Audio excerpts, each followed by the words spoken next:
मेरा नाम कविता है और मैं 35 साल की है। मैं एक साधारण हूँ लेकिन खुशहाल महिला हूँ। आज मैं आपको अपनी और अपने बेटे की एक असाधारण घटना सुनाने जा रही हूँ। जैसा कि आप जानते हैं, मेरे पति ने कुछ समय पहले मुझे छोड़ दिया था। उसने एक 18 साल की लड़की के साथ भागकर नया जीवन शुरू कर लिया। यह सुनकर आप हैरान होंगे कि एक 40 साल का आदमी आखिर क्यों एक जवान लड़की के लिए अपनी पत्नी को छोड़ देता है। खैर, ऐसा लगता है कि आजकल का जमाना ही ऐसा है, जहां मन भटकता है, लोग वहां अपना ध्यान लगा लेते हैं। अब कहानी की ओर आते हैं। यह एक दिन की बात है, जब मैं और मेरा बेटा खेत में धान रोपने के काम में लगे हुए थे। शाम होने को थी और तभी अचानक आसमान में बादल घिरा आए। कुछ ही समय बाद तेज बारिश शुरू हो गई और हम खेत में ही फंस गए। खेत के पास एक छोटा सा पंप हाउस था और हम दोनों वहीं बारिश रुकने का इंतजार करने लगे। धीरे धीरे अंधेरा छा रहा था और आसपास के सभी लोग पहले ही अपने घर जा चुके थे। बारिश थोड़ी कम हुई, लेकिन अब तक मेरे कपड़े पूरी तरह भीग चुके थे। ठंड लगने लगी थी और मैंने अपने भीगे कपड़ों को ठीक करने की कोशिश की। इसी दौरान मेरा बेटा थोड़ा विचलित हो गया और अजीब बर्ताव करने लगा। उसकी सांसें तेज हो गई और वह मुझे बड़ी बड़ी आंखों से घूरने लगा। उसकी इस प्रतिक्रिया से मैं खुद भी थोड़ा असहज हो गई। मुझे समझ नहीं आ रहा था कि उसे अचानक क्या हो गया। मैंने उससे पूछा, क्या हुआ? तुम ठीक तो हो? लेकिन उसने कोई जवाब नहीं दिया। बस मुझे ऐसे देखता रहा जैसे कुछ कहना चाह रहा हो, लेकिन कह नहीं पा रहा। हम बारिश अब भी हल्की हल्की हो रही थी और हम दोनों अभी भी पंप हाउस में फंसे हुए थे। मैंने सोचा कि शायद ठंड की वजह से उसका बर्ताव ऐसा हो रहा हो। इसलिए मैंने उसे अपनी ओर बुलाया और कहा, तुम्हें ठंड लग रही होगी, पास आकर बैठो। वह धीरे धीरे मेरे पास आ गया और मैंने उसे गले से लगा लिया ताकि वह गर्माहट महसूस कर सके। मुझे भी ठंड महसूस हो रही थी, लेकिन इस अजीब स्थिति ने मुझे और भी असहज कर दिया। कुछ पल बीतने के बाद बारिश थमने लगी थी और मैंने सोचा कि अब हमें घर के लिए निकल जाना चाहिए। मैंने अपने कपड़े ठीक किए और उससे कहा, चलो अब घर चलते हैं। वह चुपचाप उठ खड़ा हुआ और हम दोनों खेत से बाहर निकलने लगे। रास्ते में मैं सोच रही थी कि आखिर उसे क्या हुआ था और क्यों उसने ऐसा अजीब बर्ताव किया। लेकिन मैंने यह फैसला किया कि इस बारे में घर जाकर उससे बात करूंगी ताकि स्थिति को बेहतर ढंग से समझ सकूं। घर पहुंचते ही मैंने उसे सीधे पूछा, तुम्हें क्या हो गया था वहां? तुम इतने विचलित क्यों हो गए थे? वह कुछ पल चुप रहा और फिर धीरे से बोला, मुझे माफ कर दो माँ, मुझे समझ नहीं आया कि मुझे क्या हो रहा था। मुझे अजीब सी घबराहट होने लगी थी। उसकी बात सुनकर मैं थोड़ी राहत महसूस की, क्योंकि मुझे लगा कि यह सिर्फ एक अस्थायी स्थिति थी, जो शायद उस समय की परिस्थिति की वजह से उत्पन्न हुई थी। मैंने उसे दिलासा दिया और कहा, कोई बात नहीं, बस आगे से ध्यान रखना। अगर कभी भी तुम अजीब महसूस करो तो मुझे तुरंत बता देना। उस रात मैंने उसे आराम से सोने दिया और खुद भी सोने की कोशिश की, लेकिन मेरे मन में सवाल अब भी घूम रहे थे। क्या वह सचमुच घबराहट थी या कुछ और इस बारे में सोचना? मैंने अगले दिन के लिए टाल दिया, क्योंकि कभी-कभी कुछ सवालों के जवाब समय के साथ खुद ब खुदा बना रही थी। और मेरा बेटा अपने कमरे से निकला, जैसा कि हर रोज होता था। उसकी हरकतें पूरी तरह से सामान्य थी, जैसे कल रात कुछ हुआ ही नहीं था। मैंने सोचा शायद वह सच में अस्थायी घबराहट थी और इस पर ज्यादा ध्यान देना सही नहीं होगा। दिन का समय था और हम दोनों अपने अपने कामों में लगे हुए थे, लेकिन मेरे मन में अब भी कहीं ना कहीं वह सवाल बना हुआ था। इसीलिए जब मुझे एक मौका मिला, मैंने उससे हल्के फुल्के अंदाज में फिर से बात शुरू की। मैंने कहा, तुम्हें याद है कल खेत में क्या हुआ था? मैंने देखा था कि तुम अचानक घबरा गए थे।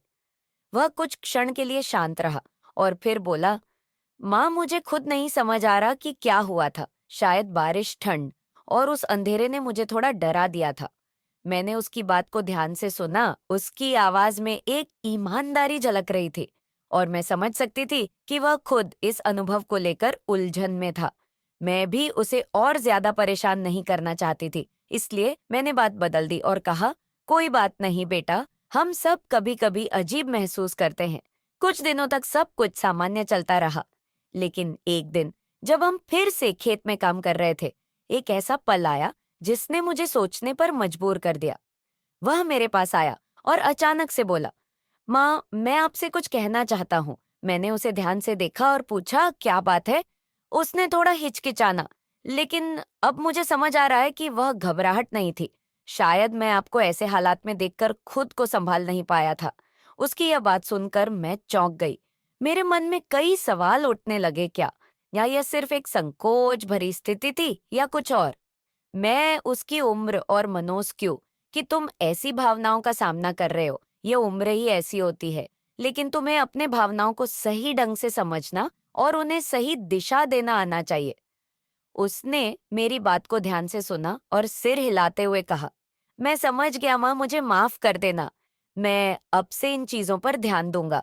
इस बातचीत के बाद हमारे बीच एक नई समझदारी और नजदीकी पैदा हुई।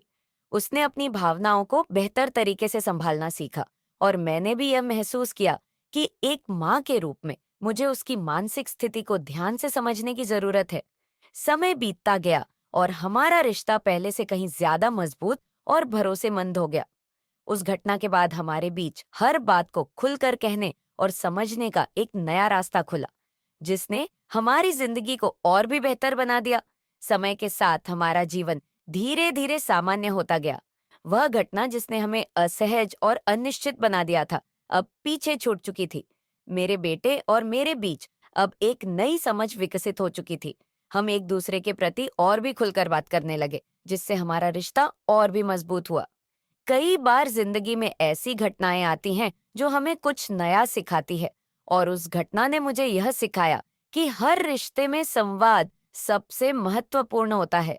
मेरा बेटा अब बड़ा हो रहा था और उसके जीवन में बदलाव आ रहे थे।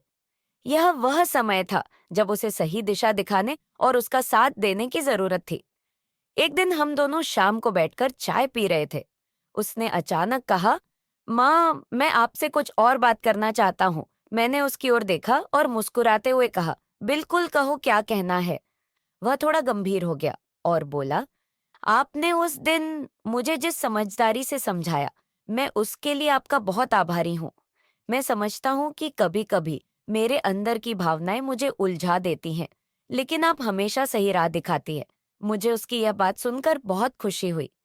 मैंने महसूस किया कि वह अब समझदार हो रहा है और अपने विचारों को सही दिशा में ढालने की कोशिश कर रहा है। मैंने उसे प्यार से कहा, तुम्हें हमेशा यह याद रखना चाहिए कि कोई भी भावना गलत नहीं होती। बस उसे सही ढंग से समझना और संभालना जरूरी है। उसने सहमति में सिर हिलाया और बोला, माँ, अब मैं और भी कोशिश करूंगा कि मैं अपनी भावनाओं को समझूं और उन्हें सही तरीके से प्रकट करूं। इस बातचीत के बाद मुझे महसूस हुआ कि मेरे बेटे ने वाकई में खुद को बेहतर ढंग से समझना शुरू कर दिया है। हम दोनों ने एक साथ बैठकर कई और विषयों पर बात की, जिसमें उसके भविष्य के सपने, उसकी पढ़ाई और उसका जीवन शामिल था। समय बीतता गया और हमने उस दिन की घटना को पीछे छोड़ते हुए जीवन में आगे बढ़ना सीख लिया। मेरे बेटे के अंदर एक नई परिपक्वता आ गई थी और हमारे बीच का रिश्ता पहले से कहीं ज्यादा गहरा और विश्वसनीय हो गया। मुझे गर्व था कि मैंने एक ऐसा वातावरण तैयार किया जहां वह अपनी भावनाओं को खुलकर व्यक्त कर सके, और यह हमारे परिवार की मजबूती की निशानी बन गया। आखिरकार यह घटना हमारे जीवन का सिर्फ एक छोटा सा हिस्सा बनकर रह गई, जिसने हमें बेहतर इंसान और माता-पिता बनने में मदद की। समय का पहिया अपनी गति से चलता रहा और मेरे बेटे में हर दिन एक नई परिपक्वता आती गई। उसके व्यवहार में एक ठहराव और समझदारी दिखने लगी थी, जो मुझे गर्व और संतोष देती थी। हमारी जिंदगी अब एक नई दिशा में बढ़ रही थी, जहां आपसी संवाद और समझ ही हमारी सबसे बड़ी ताकत बन चुकी थी। एक दिन कुछ वर्षों बाद मेरे बेटे ने मुझसे आकर कहा, माँ, अब मैं अपनी पढ़ाई पूरी कर चुका हूँ और मैं सोच रहा हूँ कि अब नौकरी के लिए बाहर जाऊं। मैंने यह बात सुनकर थोड़ा भावुक महसूस किया, क्योंकि माँ का दिल अपने बच्चों को हमेशा अपने पास ही रखना चाहता है। लेकिन मैंने उसकी आंखों में आत्मविश्वास और जोश देखा और मुझे लगा कि अब उसे अपने जीवन में आगे बढ़ने देना चाहिए। मैंने मुस्कुराते हुए कहा, तुम्हें जो सही लगता है वही करो। मैं हमेशा तुम्हारे साथ हूँ। वह मेरे पास बैठ गया और बोला, आपकी वजह से ही आज मैं इतना आत्मविश्वासी हूँ। आपने मुझे सही समय पर समझाया जब मुझे सबसे ज्यादा जरूरत थी। मैं नहीं जानता था कि जिंदगी के उन मोड़ों पर मैं कैसे खुद को संभालता। अगर आप मेरे साथ ना होती। उसकी यह बात सुनकर मेरी आंखों में आंसू आ गए, लेकिन वे आंसू खुशी और गर्व के थे। मैंने उसकी पीठ थपथपाई और कहा, मैं हमेशा तुम्हारे साथ रहूंगी, चाहे तुम कहीं भी जाओ। तुम्हारी खुशियां मेरी खुशियां हैं और तुम्हारी सफलता ही मेरे जीवन का सबसे बड़ा तोहफा है।